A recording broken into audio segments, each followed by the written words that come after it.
Now, we've got Bob Chapman with us for the full hour, and I appreciate him coming on. We've got chemtrail news, a lot of police state news. But the AP announced 2 days ago that the feds aren't just going to take over the banks. They're not just taking over Chrysler and GM and then handing it over to select globalist families. They are now going to tell many other types of companies and industries what you can be paid, what you can do. And the federal government is openly now just ordering companies and individuals around in a totally managed economy, but not even managed to help society, which would be bad enough. That always fails because corruption's involved.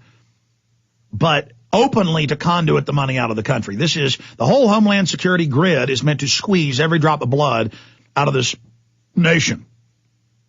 What we've laughed about happening to third world countries, feeling like we were part of the empire and ha, as a lot of good old boys do, even low-level ones, is now going to happen to us. Unless we stop them, but now, with the Von Brunn thing, the more I look at it, he'd been in federal custody 6 years from his last annex.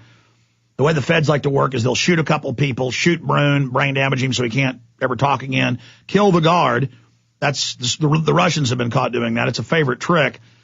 Because it came right on time when the Federal Reserve is about to be audited. And I just read these internal emails out of federal courts about Vioxx saying, the owners of Vioxx saying, go out and liquidate, kill, seek and destroy doctors and people that criticize them. So this is how big corporations act. I wanted to get Bob Chapman's take on that and then the economy. But, Bob, good to have you here with us. Well, thank you. It's good to be back again. Bob, we got about a minute, but my point there about Von Brunn, I want to come back and talk more about this, but what do you see happening there? Do you smell a big, fat, gigantic, stinking rat? Well, I think there's a good chance of it. We're not on the inside, so we don't know for sure, but it's like everything else. We have to back into it. And in so doing, we have to hope that our appraisal of what went on is correct. So we'll just have to wait and see, but that's a good possibility.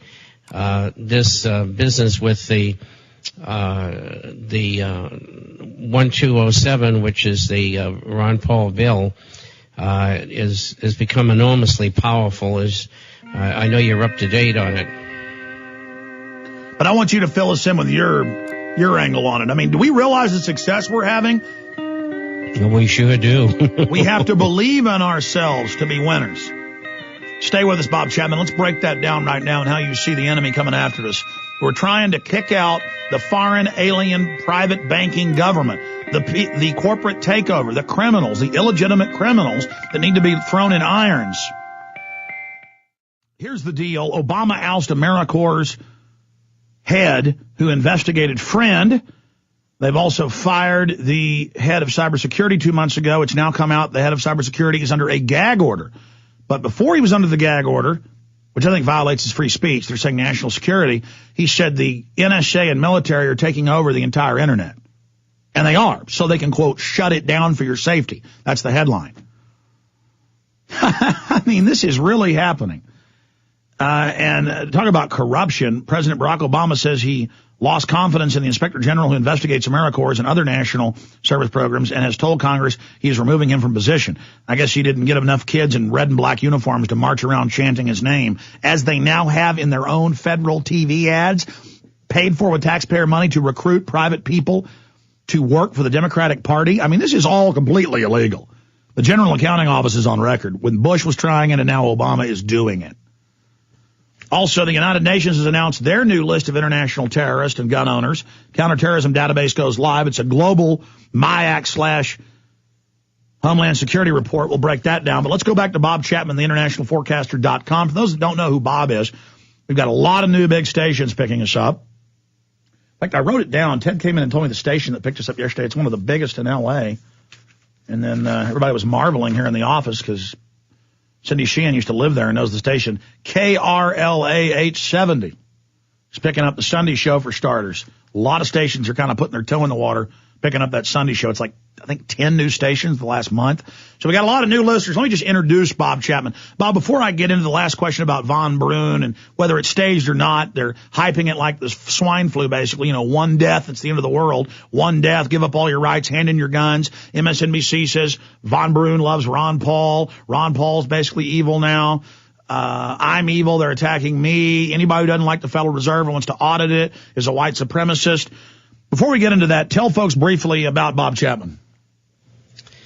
Well, I was a stockbroker for 28 years, specializing in gold and silver shares, on my own firm for many years. And I retired, and I decided that I didn't like retirement, so I've been writing the International Forecaster for the past 20 years. And I've lived over probably half the world. I speak several languages. I worked in Army counterintelligence for several years, and I think I've had one heck of an interesting life. And the adventure is not over yet, is it, my friend? No, it's not. And I've been working for the last 3 months, as you know, on the mainline media mostly, getting the word out on 1207. And I think the figure now is 222 co-sponsors for that bill. And so that means it gets voted on and in all probability passed. So I guess that the Federal Reserve will probably concentrate on trying to defeat the bill in the Senate, and that's why they hired the former head of the Enron lobbying contingent, a lady, Mrs. Robinson, and evidently they expect that they're going to be able to perhaps stop the bill in the Senate. The Senate bill has been just sitting there waiting to see what happened to the House. And we've done a good job in informing the people in the House. So S604, which is the Federal Reserve Sunshine Act of 2009, sponsored by Bernard Sanders of Vermont, this should be our next target. We should go to all the senators and tell them we want the bill passed so that we can have an investigation and an audit of what the Federal Reserve has been doing. And when the public finds out what they've been doing, they're not going to be very happy about it. Plus, their obvious failures. I saw Larry Summers this morning on CNBC telling us well, these kind of things are normal and to be expected. But we have to remember that the Federal Reserve was created to do away with all these things starting in 1913.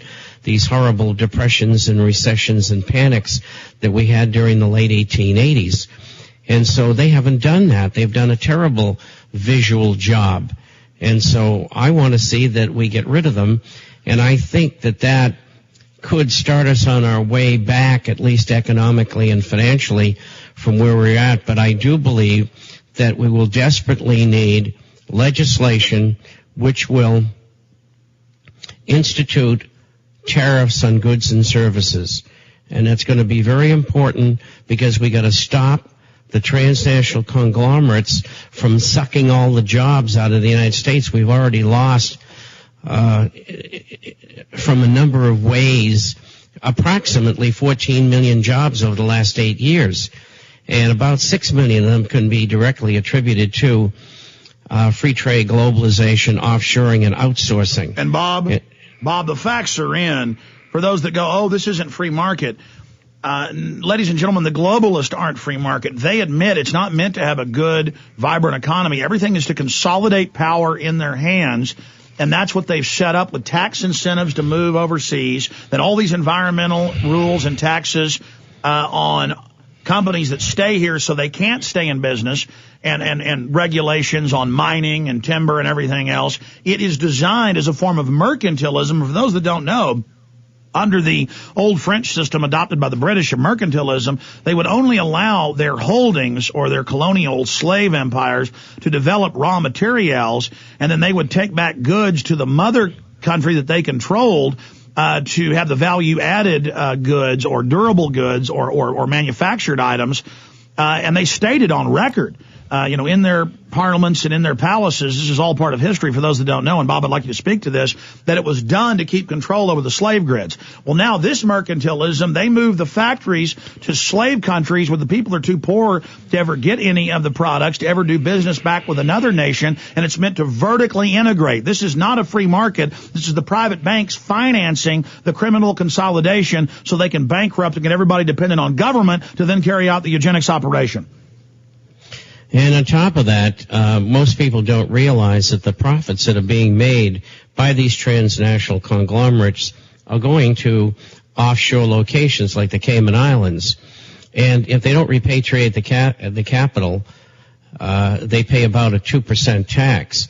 Now, back 4 years ago, there was legislation, and the legislation said that these offshore corporations could bring their money back if they chose, but that was to create jobs. Well, they got the legislation. Jobs were never created. They moved $350 billion back into the United States at not a 35% tax rate, but a 5.25% tax rate. And now they have $700 billion offshore. They want to bring that back in. They haven't said anything about a tax rate, but I'm sure they're going to try to get the same kind of deal.